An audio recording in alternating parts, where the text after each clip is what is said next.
Hey guys, welcome back to Magic TV. My name's Craig. It is 12 o'clock on a Sunday, which means it's time for a Q&A. This is where I take all the questions that you've asked over the course of the week, and I try to answer them to the best of my ability. First of all, I'm going to say the same thing to you that I say every week. If you have a question, leave it in the comments to this video, and I will get to it next week. If you leave it anywhere else, there is a very good chance that I will not see that question. There are thousands of comments now coming through on this channel, and unless it's in the comments to this particular video, there's a very good chance I'm not going to see that comment. So, without further ado, I've had a quick flick through. There are some amazing questions this week. Thank you very much for answering all the questions. Really appreciate it. Let's get on to it. Let's go straight into this week's Q&A.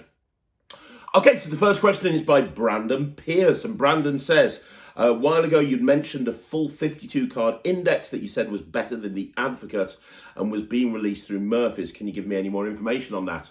No more information other than it's brilliant. I've seen it, I have one, I've used it.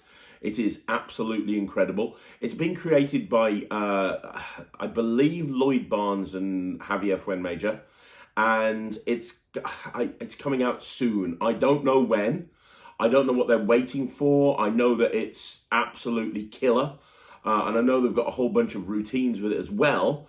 Beyond that, I'm not really too sure. Really, the best way to get an answer for that is to ask Lloyd. If you shoot a question to Lloyd on the podcast, me and Lloyd do, so just send an email to LB, that's Lima Bravo, Lloyd Barnes, LB at themagicpodcast.co.uk or .com. I think it's .com. Is it .com or .co.uk? One of them. Listen to the podcast and you'll find out. Shoot a question over to Lloyd and say, hey, when's the index coming out? Then we'll address that on next week's podcast. He is the person to ask about that because it's his thing, not mine. I've just got a chance to play with it and it's absolutely brilliant. So the next question is from Mark Stevens, and Mark says, thanks for all the content, Craig. I have a question for you. I love Beyond Stebbins and Visible. They are, for me, two of the best tricks of 2021. Thank you. You seem to have a real talent for taking something that everybody uses one way and doing something different with it. Again, thank you. What do you have in store for 2022 and beyond? Okay, so I'm assuming you mean what I've got in store in 2022 with regards to that sort of format. So like Visible is taking the Invisible deck and just expanding on it, and Stebbins is taking the Stebbins stack and expanding on it. Well, first of all, you got the Quiver video, which I put out for free. If you haven't seen the Quiver video, go check it out. It's like 13 different routines with a quiver beyond what a lot of people are doing with it. I have got 3 projects that are in the works that are very similar to that. All of them are with well-known gaff decks. One is coming out through Alakazam, 2 are coming out through the 1914, and all 3 of them will come out later on this year. And then beyond that, I'm also working with Penguin on some stuff to do with coins, and specifically coin gimmicks, and kind of applying the same sort of logic that I've applied to gaff decks with coin gimmicks. So there's a lot coming up. If you like that sort of stuff, if you like a deep dive into a particular prop and you want to see all the different things that you can actually do with it, there's a lot coming up in 2022. I think the first one that's coming out is with Alakazam. I think they're aiming to get that out by the end of February. It's already shot. I just need to get the live performances for them, which I'm doing in the next week or two. And that's on a very well-known gaff deck that everybody uses, a bit like Visible with the Invisible deck. It's one that everyone uses, and everybody only thinks of one way to use that gaff deck. And I think there's like 12 routines with this project, and it's very similar to Visible in that regard. So look out for that. That's probably going to be the next one, but there's more coming throughout the next year. Okay, so the next question is from Magic Elliot, and Magic Elliot says, me again, hey buddy, how you doing? Had an idea for a video. I'd love to hear your thoughts on up-leveling tricks. One of the things I admire about Paul Daniels is that he can take any trick, including tricks that most magicians had forgotten about or dismissed, and make them incredibly powerful by merely adding a couple of words or an interesting sentence to his presentation. Could you do a video where you get Rylan to give you a beginner's trick, real beginner's trick, such as the bendy pen and the linking paper clips, and then give you 10 minutes or so to give it an interesting twist in the patter, and then present what you've got to us. Yeah, I think that'd be a really great idea. Like, I think that's awesome. Would you guys like to see that? Like, Ryland can pick the trick. He's got quite a big knowledge of like beginner tricks, obviously. Ryland can pick the trick, and we can even kind of have a montage of me trying to come up with something for it, and then I can present what I've got to you like 10 or 15 minutes later. I think that'd be a really cool idea, actually. That'd be the sort of thing that I'd like to do. That'd be really fun. Kind of get the creative juices flowing. If enough people want to see it, Magic Ellie, if I make it happen, guys, let me know in the comments down below. Would you like me to do that? I could probably get that done in the next week or two and do the first video and make it kind of a series of them. Let me know what you think, but I think that's a really good idea. Okay, so Sting with a Y. How you doing, Sting? Sting says, hey, Craig, great video, thank you. What's your advice for beginners, how to figure out how much to charge for their services? So you're a beginner and you've not really done any paid gigs and you want to know how much to charge. I'm going to assume that you're at a position where you are sort of comfortable going out for gigs. You're at a level where you're not going to suck when you get booked, right? I'm going to assume that that's the case. So you want to know how to actually start charging for their services, for your services. Well, there's a couple of things you can do. The first thing is do a competitor analysis and look at what every single person in your area is charging. Analyzing competitors' pricing structures is something that's done in the corporate world all over the place. I read on the internet in the past, oh, you shouldn't ring up and try and ask for magicians' prices. That's underhanded. I don't think it is. Those same people that say it's underhanded asking for magicians' prices would be the first people to moan if a magician was going out charging £50 or $50 for a gig where everybody in the area was charging $300, right? So doing a competitor analysis gives you a rough idea of how much magicians are charging in the areas that you are wanting to work in, at the type of gigs that you want to work. And again, the key thing is figuring out the type of gigs that you want to work. You go and do a restaurant, you're going to get massively less money than you would do if you were doing a corporate event or a wedding, for example. Even though you're technically doing close-up magic at both of the events, the price is going to be very, very different. So first of all, figure out what type of gig you want to do, figure out the area in which you want to work in, figure out how long you want to do, and then kind of look in the area and work out what your competitors are doing. And then what you want to do is you want to try and charge around about the same, but you need to make sure that you look as good. Because if you're charging the same, you got to think of yourself, it's a value proposition. If somebody is shopping around for a magician and they see 5 different magicians in the area, and 4 of them have got a really good looking website with a really good looking video and really great social proof and testimonials and so on and so forth, and then you come along as a beginner with a very basic website, or even worse, no website at all, with no assets, no social proof, no videos, well, they're probably going to dismiss you, especially if everybody's about the same price, because what they're going to do is they're going to be looking at the ones that stand out to try and work out which one they should go for, if that kind of makes sense. So my advice would be, A, make sure that you appear to be on the same level as everybody else. And as long as you appear to be on the same level as everyone else, and as long as you feel like you're good enough, charge around about the same as everyone else. Because I'm assuming you've said the word beginner. So you're going to charge more over time. For sure, you're going to charge more over time. But at the beginning of your career, the most important thing is to get flight time. The most important thing is to go out there and get as many gigs as you can under your belt and become experienced at doing what you're doing. Learn all the lines, learn all the comebacks, learn all the bits of business, learn what works and what doesn't work. That's kind of really important. And the only way you can do that is with experience. So a lot of the time I advocate going to restaurants and maybe taking a bit of a pay cut on a gig, but having a situation, when I first started and I was actually doing gigs, I did like probably restaurants every single day. 2 or 3 times a day I'd have different restaurants, and I'd just be out doing restaurants all the time, and it knackered me up. But what it did do is it gave me it gave me flight time. It gave me experience of performing to real people. And at the time, that's what I needed more than anything else, experience. And then once I had the experience and had the visios and I had the assets, then I could start competing for the bigger gigs and the corporates and this, that, and the other. And yeah, so you know, if you want to charge the same as everyone else, go and do a competitor analysis. But my advice is to build up your assets first. You know, without getting too deep into this, there's this concept called 0 point, which is put out by the Content Marketing Association, which basically means that these days, by the time people inquire for your services, they've pretty much decided they want to book you. Because these days, people search around for stuff on the internet. They don't just jump in. When was the last time that you looked at something on the internet and you didn't check out the reviews and look at what other people were doing? And, you know, a lot of the time that there's less impulse buying on the internet now than ever before, because it's so easy to check the reviews. It's so easy to compare one person to another person. So if that's the case, which it is, you want to make sure you compare favorably. And if you don't compare favorably, what you want to do is take a bit of a pay cut, get the assets that you need, build a really killer website up, and then you can start charging the big bucks. Okay, so the next question is from Navak Naho. I think I've pronounced that completely wrong, and I apologize for that, Navak.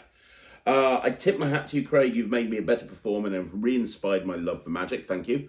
The one question I would love to see its own video on is an in-depth look into Equivoke, and my question about how it's made to look near invisible to a spectator, or if there are any books that really go into the fundamentals of it.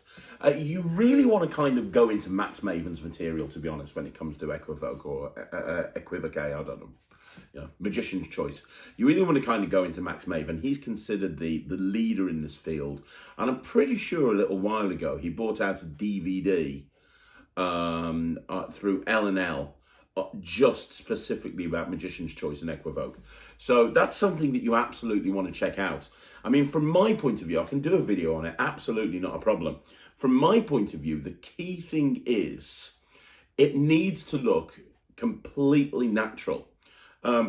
And what I mean by that is I've seen a lot of magicians that do a simple magician's choice, and it's almost like they're thinking through every single time. So it's like, right, let's say you've got 3 objects. So let's say you've got, I don't know, what have I got over here? A pair of scissors, a pack of cards, God knows what they are, and is this an envelope? No, this is a trick. Right, okay. Let's just say we've got this. We've got The Black Cross by Michael Chatelain, getting reviewed soon on the Craig and Minor Review Show.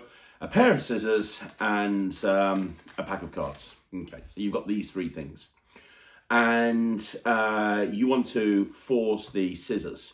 What I see a lot of magicians doing, I see a lot of magicians saying, do me a favor, pick up 2 of the objects.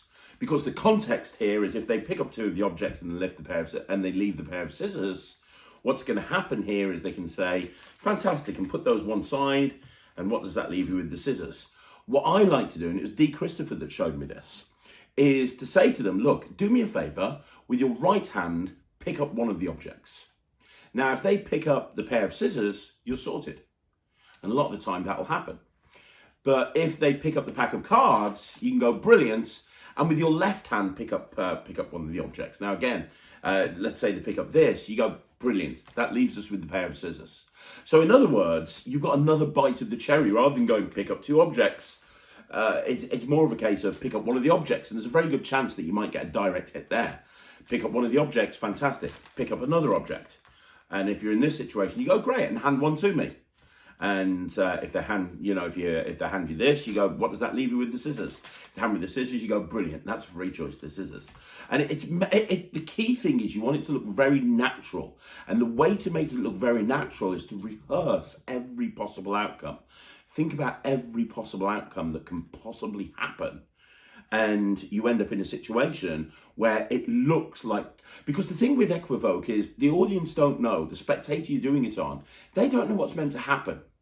The only time they're going to suspect that something is up with this procedure is if you kind of telegraph it, right? And the way you would telegraph it is by thinking through it or making it look like you're trying to decide what to do based on what they're doing. But if it becomes almost spontaneous, do me a favor, pick up one of the objects. Great, now pick up another object. Brilliant. Now hand one to me. Okay, so you've handed me the scissors. That's completely free choice, right? Absolutely. Boom, and you're straight into it. But it's the same if you use one object, two objects, three objects. Anybody who's got my my project visible will know that I'm a big fan of equivoking down to a Queen of Hearts, which is why I've got this Queen of Hearts tattooed on my arm. True story, because I find it really easy to equivoke down to a Queen of Hearts. And when I do that, and I say, "Hey, you're left with one card," and it's the one on your arm, it's an absolute killer. And you can go check out Visible, and you can see more on that. But yeah, I mean, I can do a video on it. Like I say, my advice would be to check out Max's material, and as I say, from my point of view, rehearse. This is something that needs to be scripted, so you know exactly what to say. So when they do something, you know what to say. You don't have to think about it. You immediately know what to say based on the action they do. You don't want to think about it. You just want to immediately be able to. So it's almost like an offhand thing, like, you know, they could have picked anything. Okay, so the next question is from Adrian Suter. And Adrian says, "Hi, Craig. I'm a hobbyist who's already bought a lot of crap I never perform. So I really appreciate your honest reviews. You're more than welcome, Adrian. Thank you. My question, what are your top 3 recommendations for a hobbyist to buy and learn, keeping in mind that hobbyists rarely do formal gigs and often show magic in a relaxed social setting to friends and family?" Very good point. So what are the 3 tricks? I would tend to go for tricks that either look impromptu or tricks that are impromptu. And I think the reason for that is if you're performing in a social setting and you're out with friends, it might look odd to pull a sponge ball out from nowhere. It might look odd to pull it might even look odd to pull a pack of cards out. Less so, I think you'll be okay with a pack of cards, but some of the weird and wonderful props that come out these days, I think it'll be a little bit odd in a, you know, like you say, a relaxed social situation, to pull out some weird and wonderful props. So I'd go for learning a whole bunch of impromptu magic that you can literally do right there and right then. So for example, Greg Wilson is the master at this. Go and look at 3 projects that Greg put out that are all amazing. The first is Off the Cuff, which is great. It's a DVD on routines that you can literally do off the cuff. There's another one he put out called On the Spot, which again is a whole bunch of routines that you can do on the spot. And he also brought out a booklet called Coffee House Conjuring, which is all routines that you can do in a Starbucks or a Costa or somewhere like that. If you're meeting up with friends for coffee, it's routines that can be done in that sort of environment. All 3 of those are great, and they all would be perfect because you could just be sitting down, chatting with friends, and if the situation arises, you can say, "Hey, show me something. Hey, let me show you something I've been working on," or whatever it may be. And then with that in mind, if you're wanting to buy actual tricks, I would consider buying tricks that seem like they're impromptu in that environment. So a couple of examples, Wishbone by Paul Harris, which is a routine with 2 coffee stirrers, which would seem impromptu even though it's not. Another example would be Keymaster, Keymaster, or Chop. Keymaster is great because it looks like you're doing magic with your keys. Chop is great because it looks like you're doing, the whole point of Chop is you can do it anytime, anywhere. You just take out a dollar bill, you borrow a cup from Starbucks or Costa or some sort of coffee shop, and you go into the routine anytime, anywhere. So, I mean, that's absolutely perfect. I know they're both my routines, but I'm a very big fan of having everyday carry. Gossip is another example. There's lots of, look at my everyday carry video. Look at some apps, that you can just literally have on your phone. Digital Force Bag is a great example. Cognito is a great example. Stuff like that you can do anytime, anywhere. that's the sort of material that you want to look into, because if you're in a relaxed social environment, you don't want to be pulling out, right, let me just grab out my Rubik's Cube, let me just take out my chop cup, my sponge balls. Oh, hang on, can you hold on to that? That's my dove. Her name's Daisy. Don't worry, she's not going to poo on you. Like, do you know what I mean? It's like you want to just make it look like you're just doing stuff off the cuff. I'll give you one more example. Luke Ozzy, who runs a subscription service called Ozzy Fans. He's got some great stuff that you can use in social situations. He's got that really nice trick where some sugar just turns into a sugar cube. He's got 2 sauce packets from McDonald's that just change when you tap them together. All stuff like this that looks seemingly impromptu. That's probably the sort of stuff that I'd look into if you're wanting to perform in a social environment where you're not actually at a paid gig. Okay, so the next question is from the Fess. Hey Craig, what's up? What are your thoughts on performing matrix coin assemblies and other variations using copper and silver coins that use an expanded shell for the routine? Does it enhance the trick in any way, make the trick easier? Is it more of a one gimmicked coin helpful? I'm not really a magician, but I've been into magic on and off for more than 10 years. However, if there's one routine I absolutely want to master more than anything else, it's matrix. As it's so visual and absolutely blows my socks off with how talented some people are on YouTube doing flash matrix, backfire matrix, etc. Right, okay. Good question. Really, really good question. My answer is yes, 100%. If you can do a matrix with different coins, then you're golden. Like, okay, so my favorite matrix, not just one of my favorite matrices, but one of my favorite tricks, period, is one that I created myself, and it's called the International 5-Card Matrix. And I published it with on her DVD set called Mirage Coin Set, and I still have my custom Mirage coin set. So I could probably do this on a Magic Live for you if you'd like me to. It's a really great trick. In fact, I lectured on this trick at the Magic Circle. And off the back of fooling the entire room full of magicians with this trick, which I did, everyone in the Magic Circle had no idea how this works.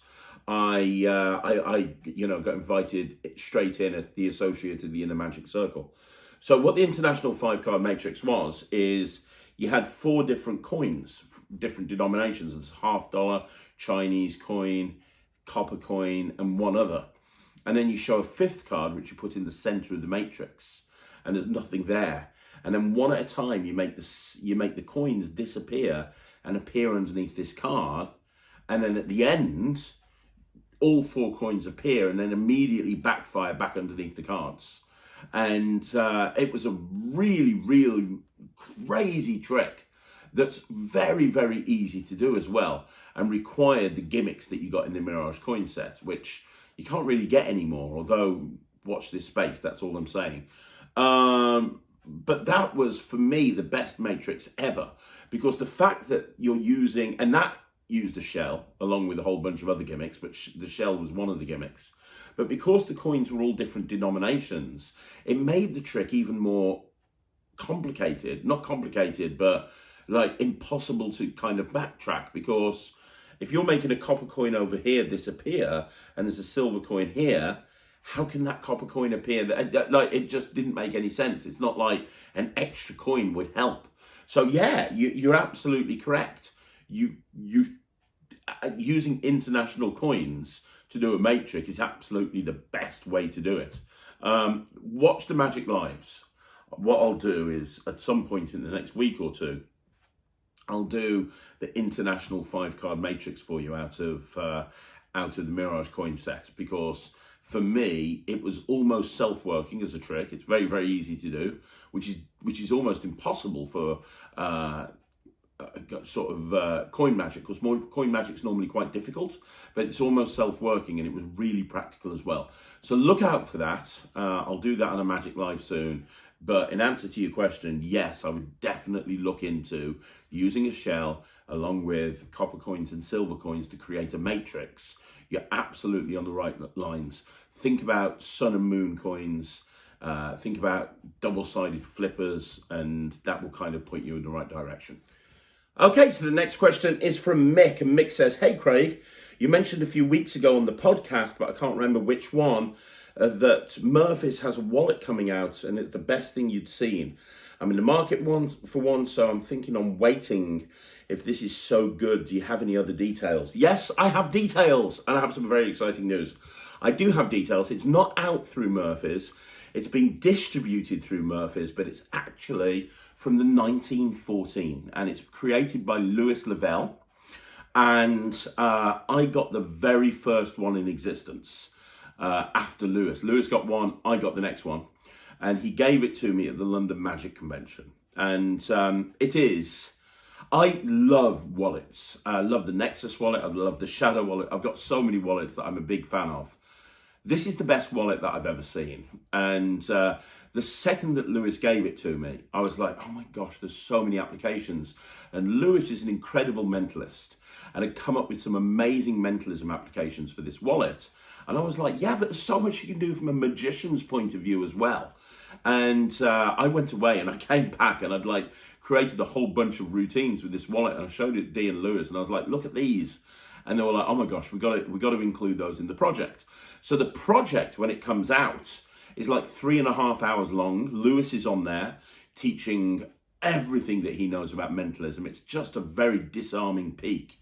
It's also got a palmed card to wallet built into it.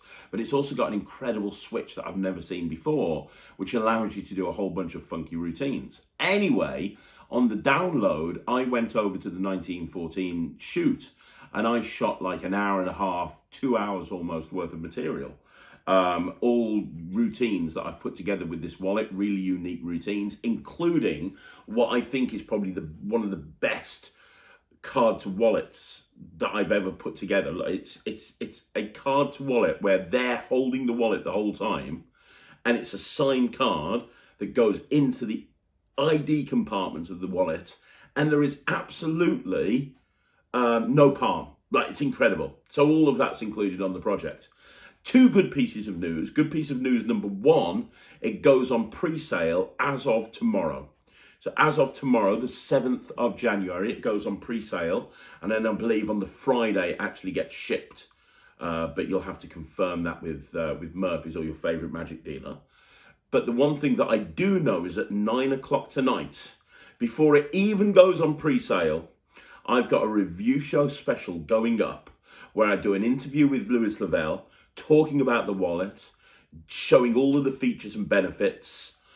And then you get to, I give it a full review and perform a routine that you can do with it as well, so you can see exactly what that's all about. So that's going up at 9 o'clock tonight. And it'll answer every question that you've got about that wallet. I love it, which is why I wanted to be involved in it. I've got no financial sort of backing in the wallet. It's just, I loved it so much that when I saw it, I said to Dee, look, I've got all these routines. Can we include them on the project? And he said yes. So I'm on the download, but it's nothing to do with me other than they've included some of my routines. It's all Louis Lavelle, and it's an incredible wallet. So if you're around at 9 o'clock tonight on Magic TV, you'll get to see exactly what the wallet's all about before it goes on pre-sale tomorrow. So the next question is from Magic Elliott again, and he says, second question, I don't always get what you mean by the magic community.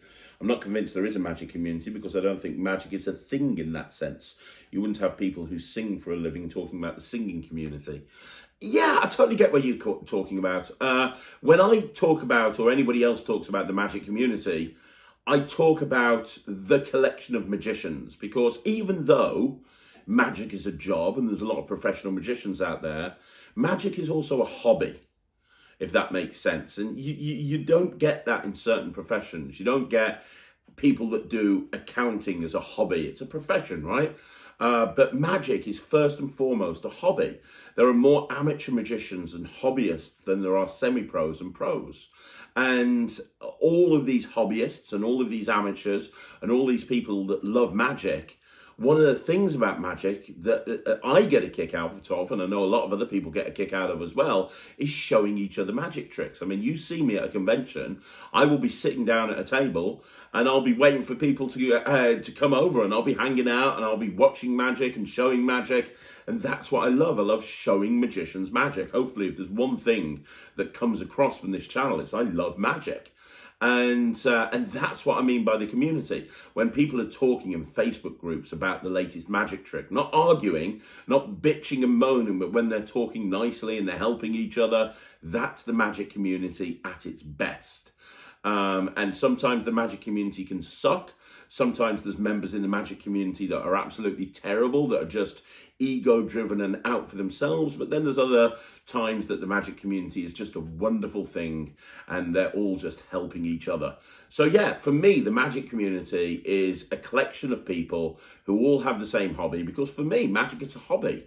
As well as being a profession, it's a hobby. If I was doing something else, I would still do magic as a hobby. So for me, the magic community is a bunch of people that have a like-minded interest in a particular hobby and want to show each other what they do within that hobby. So hopefully that makes sense. Okay, so the next question is from Willie Chen. Willie Chen says, my question, since the guy asked about your thoughts on No Way Home, can I ask what your thoughts on Cobra Kai Season 4? Haven't watched it yet. I'm gutted, but I'm halfway through Titans Season 3. And what I don't want to do is stop watching Titans, forget what's happened in Titans, so that to go and watch Cobra Kai to then go back to Titans. So I'm disciplining myself and I'm watching Titans first, and then after I've watched Titans, I'll watch Cobra Kai. I know it's going to be amazing. I love Cobra Kai. I'm sure Season 4 is going to be great. When I've watched it, I'll let you know what I think. I will tell you that Titans is really good. I thought Season 1 was a bit lackluster, but I thought I'd give it a chance with Season 2. Season 2 I thought was a lot better. And Season 3 has really outdone itself. It's a really good season. So Titans is good. Cobra Kai, I don't know, but I've heard good things. So the next question is Sean Lifts. And Sean said, if you had to start learning magic again from scratch, what product would you buy first to learn from? Which is a great question. Here's the thing. That's a very good question. And I'll tell you right now, I'll give you three answers. I'll give you a DVD, I'll give you a book, and I'll give you a product, okay? And then I'll tell you why I would do all three. The product is a Svengali deck, which incidentally is the very first thing that I ever bought when I got into magic originally. The book would be Mark Wilson's Complete Course in Magic. And the DVD would be something to do with coin magic that's accessible. Probably, I don't know, the Metal series. No, Money by Jay Noblezada, because Metal series is too advanced. I would want something really simple. So Money by Jay Noblezada, a Svengali deck, and Mark Wilson's Complete Course in Magic.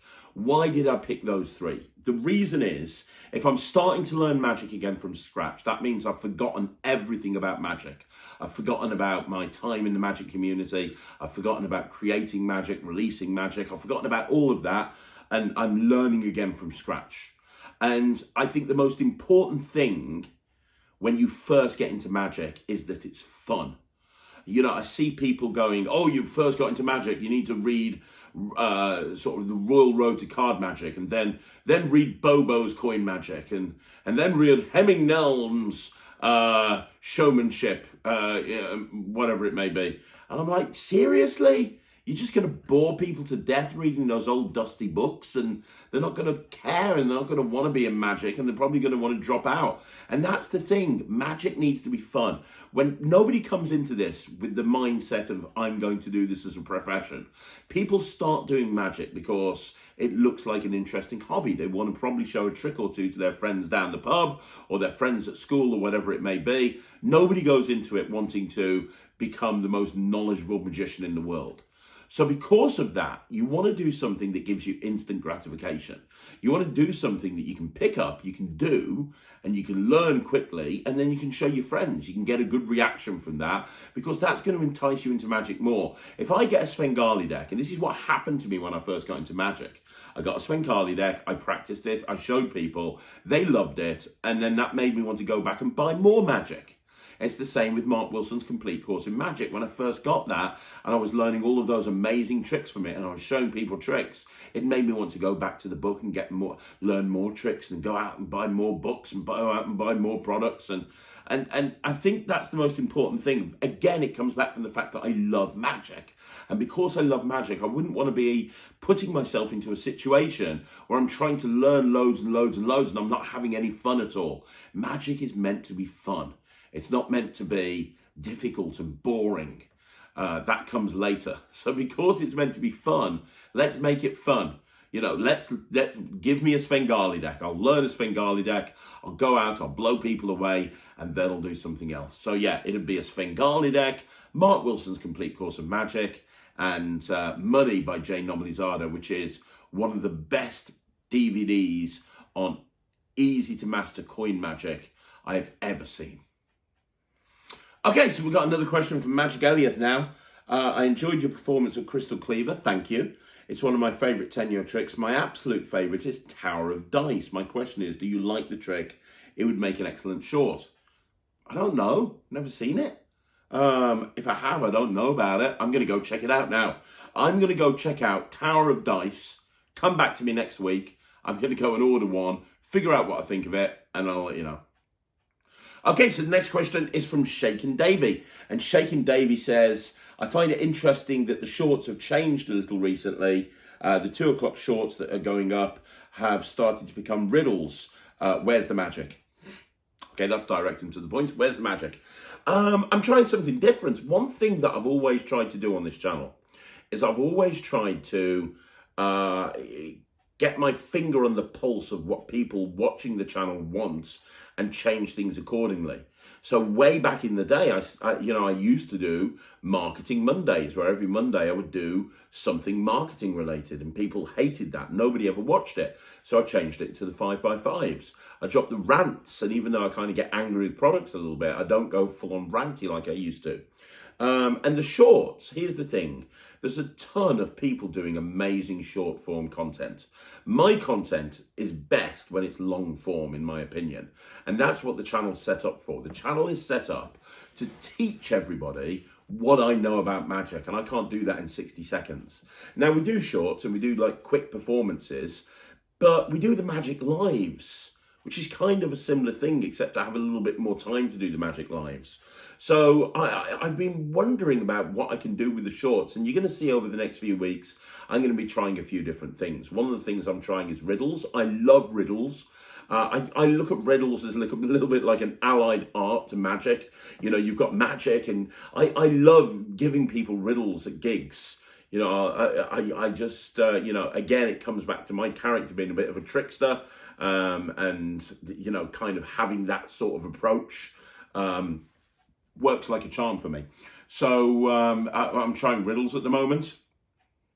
The other thing that we're trying, or we're going to be trying next week with the shorts, is instead of doing, because they go up at 2 o'clock, instead of doing just like a trick or a riddle, instead doing a 60-second piece to camera about what's coming up later on that day. So for example, on the Wednesday at 2 o'clock, it'll be maybe a 60-second review of one of the products that's coming up that night on the Craig and Riley Review Show.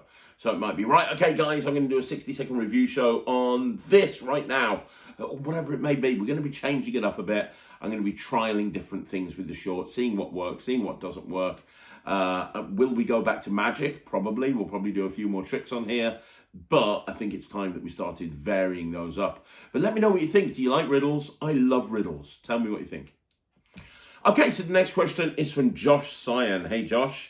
You got a coin question. I'm a fairly experienced coin worker, and I've been using replica Morgans and regular Kennedy halves.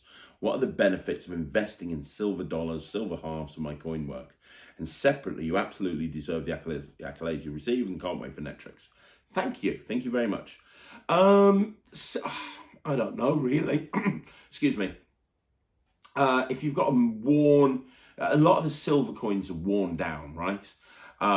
Which means that they make less noise. So if you're doing routines where you're having to palm multiple coins, using a silver coin will probably mean that there's less noise. Because they're worn, you can palm 4 coins, one on top of another into classic palm, relatively easy without making a single noise. That's the first thing. The second thing is they catch the light, so retention of vision vanishes, tend to look a little bit better, to be perfectly honest. And then the other thing is they just, I don't know why, but they just tend to handle a lot better. If you've ever handled silver coins before, you won't go back to normal coins. Normal coins are great, but they're more clinky. There's more of a ting with a silver coin. So yeah, I mean, look, you don't need silver coins. You can get through an entire career as a coin magician without needing to invest in silver dollars and silver half dollars. But if you do, it just gives you a little bit of an edge. And also, a lot of the coin gimmicks that are available for silver coins tend to be a little bit better made than the coin gimmicks for regular coins. Other than that, there's very little difference. I personally use silver coins in everything that I do. You don't have to, but for me, that works the best. Okay, so the next question is from Sean Andershak, and Sean says, have you ever visited the Magic Castle in Hollywood? How does it compare? What the experience between visiting? No, I haven't. Sean. No, it's on my bucket list. One of the things on my goal list is to lecture and perform at the Magic Castle. That would absolutely make my day. It would make my year. It would make my decade. That's a big goal of mine. So if anybody's watching this and they have any pull at the Magic Castle, tell me what I need to do. I want to, maybe I'm not good enough. I don't know. I think I am. But I'd love to lecture and perform at the Magic Castle. So yeah, I can't really tell you because I've been to San Francisco enough times. And therefore I've been to Rancho Cordova and I've been to the Murphy's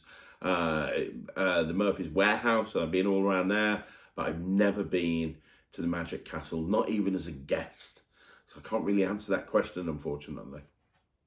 Okay, so the next question is from Chris Delo, and Chris says, do you perform any version of expansion and texture? Your thoughts on the routine? Yeah, I do. I love expansion of texture. It's a routine I've performed for a very long time, to be perfectly honest. In fact, if you go and look at a product that David Penn bought out through World Magic Shop many, many years ago, he bought out a bottle production where the bottle is held behind the back and then it's produced. It's a really good bottle production, actually. But he asked me to put a routine in there. And I actually put my handling of expansion of texture, because I do have a slightly different handling to anything you've ever seen before.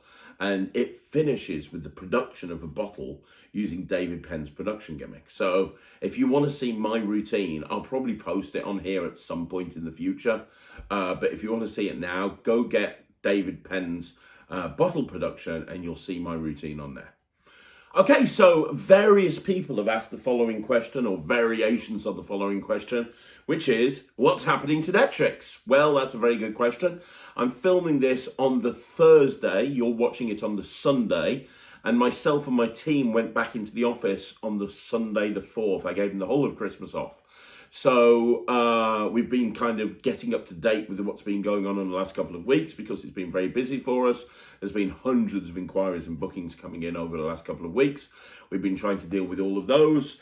Myself and Luke yesterday and today have been just basically finishing off a few bits and pieces. We're testing it in-house. It's now at a position where everything's uploaded. We've got like 6 months worth of content to drip out over the course of the first 6 months. Everything is uploaded and everything is ready to go. We're just testing everything out. We're syncing it all up with our email platform, which is Infusionsoft, to make sure that works smoothly and seamlessly. We're linking it up with Zoom as well, because I'll tell you right now, there's going to be 3 tiers of Netrix, and I'll get into this in more detail down the road at some point, but the basic version, or the bronze package, is basically you get access to the whole platform. Everything I've talked about on here, you get access to. Then you've got the silver package. And with the silver package, we have a weekly sort of magic club, online magic club, every single week. And we're just integrating Zoom into the actual platform so that you'd actually watch these not through Zoom, but within the actual platform itself. And what will happen is they'll be on a particular day at a particular time every week. And it sometimes will be me lecturing on stuff. Sometimes it'll be one of my friends lecturing on stuff. Sometimes it'll be, just a jam and showing each other magic. And I'll be talking about, how to improve particular routines and things like that. There's going to be a whole bunch of stuff. And the idea is that you can come along, when you're on the silver package, you get to come along to all of these sessions. And then they're recorded afterwards and dropped straight into your account, so you can then go back and watch them afterwards. And then you get access to everything that's in the bronze as well. There's also other stuff that you get in the silver. So we're currently just running all the integrations, making sure everything's in place, making sure everything's coded. We're hoping that by next Monday it's going to go into beta, and all of the experts like Justin Miller and Adam Wilbur and Daniel Chard and all these guys will be able to get access to it. And then once that's happened, we're going to run it in beta for a couple of weeks, and then we're going to launch. But we're going to be doing a big sort of campaign ahead of time so that people know. And we'll probably do a pre-launch thing where you can sign up for it. So the bottom line is it's coming soon. It's coming very, very soon. And I couldn't be more excited about this. This is going to be epic. Okay, so the next question is from Rain or Shine, and Rain or Shine says, "Hey Craig, can you recommend a magician with a book or download that covers a bunch of Sharpie magic? I'm looking for mostly vanishes and transpositions. Thanks." Well, there's a couple of different sources that I could point you in the direction of. First of all, if you're going to study Sharpie magic, you want to check out The Impromptu Hitman by Rune Klan. Now, you can find that in his book, which got published by Vanishing Ink, Rune's World. It's full of a whole bunch of magic, but that Impromptu Hitman routine is one that kind of really pushed Sharpie magic in a different direction for a lot of people. So it's worth checking that out as the original. Secondly, Tom Crosby bought out through Marvelous Matt Wright, and it's still available, I believe, either in dealers or you can go directly to Matt, a DVD called the Pencyclopedia. And it was an encyclopedia of pen vanishes, pen transpositions, pen productions, changeovers. Tom Crosby is an expert when it comes to pen manipulation. And he put this whole DVD together on every single slide you could possibly want to know when it came to pens and it came to Sharpie markers. That's the one that you want to check out as well. And then finally, obviously, you've got Rick Merrill, who, won FISM with a big part of it was his Sharpie Act. Not all of it, but a big part of it was his Sharpie Act. So Rick Merrill is what made Sharpie markers famous. His FISM Act was mainly about Sharpie markers. Some of the stuff he did in that FISM Act was absolutely brilliant. So yeah, you want to check out that. You want to check out Rick Merrill's stuff. I believe he's done a Penguin Live or a At the Table at Murphy's when he went into that stuff in great detail. But definitely, if you're into Sharpie manipulation, Rick Merrill is somebody you want to learn from. I'm sure he did something with Antinomy magazine, but you can't get that anymore. You've not been able to get that for years. But I'm sure he's done a Penguin Live or he's done an At the Table lecture. But yeah, those are the ones that you want to go for. Rick Merrill, Tom Crosby, and whoever I said the first one was, I've forgotten now. But those are the three that you want to kind of really go for. Okay, so the final question is by Johnny D-Man. Johnny D-Man. And Johnny says, "My last comment got short, but I wanted to mention that I want to do the $1 Million Brain routine that you did on YouTube. Please let me know where I can get one so I can learn it. Thank you very much, Craig. Hope you and your family have a great 2022. Yeah, it's a Memdeck routine. It's a Memdeck routine. It's by Darwin Ortiz. God, what's the book? what's the book? It's Darwin Ortiz book. It's a card something or other. Oh my gosh. What is it? Lessons in Card Mastery. That's it. It's Lessons in Card Mastery, which is available from all good magic dealers by Darwin Ortiz. It's a great book. It's a great routine in a great book. That's where you want to go. Lessons in Card Mastery by Darwin Ortiz. It's not available on any of his DVDs, I think. You can only learn it from his book. You will need to know a mem deck. So as long as you can do a mem deck, it's a relatively simple routine to learn. Guys, thank you very much for joining me once again here on Magic TV for a Q&A on Sunday morning. Hope you had a great time. Hope I managed to answer all of your questions. If I missed it, please ask it again and I will get to it next week. And don't forget, if you want to see more questions answered and you want to see more videos like this, all you got to do is like the video, subscribe to the channel, leave a comment down below. Now, I'm going to be back later on today with another 3 videos. We're going to have a shorts at 2. At 6 o'clock, we're going to have a live, and at 9 o'clock, I'm going to be here with a review show special where I look at the Orphic wallet by Louis Lavelle and the 1914, which is, in my opinion, the greatest wallet of all time. So make sure you check that out at 9 o'clock. Once again, thank you very much for asking some amazing questions. Leave your questions in this video and I will get to them next week right here on Magic TV. Have a fantastic Sunday. Thank you so much for joining me and continuing to support the channel. Remember, Netrix is coming soon. So if you haven't already done so, go to www.magictv.org, put in your email address, and we will notify you when we go live. It's coming and it's coming soon. I'll see you again soon. Thanks for watching. My name's Craig from Magic TV.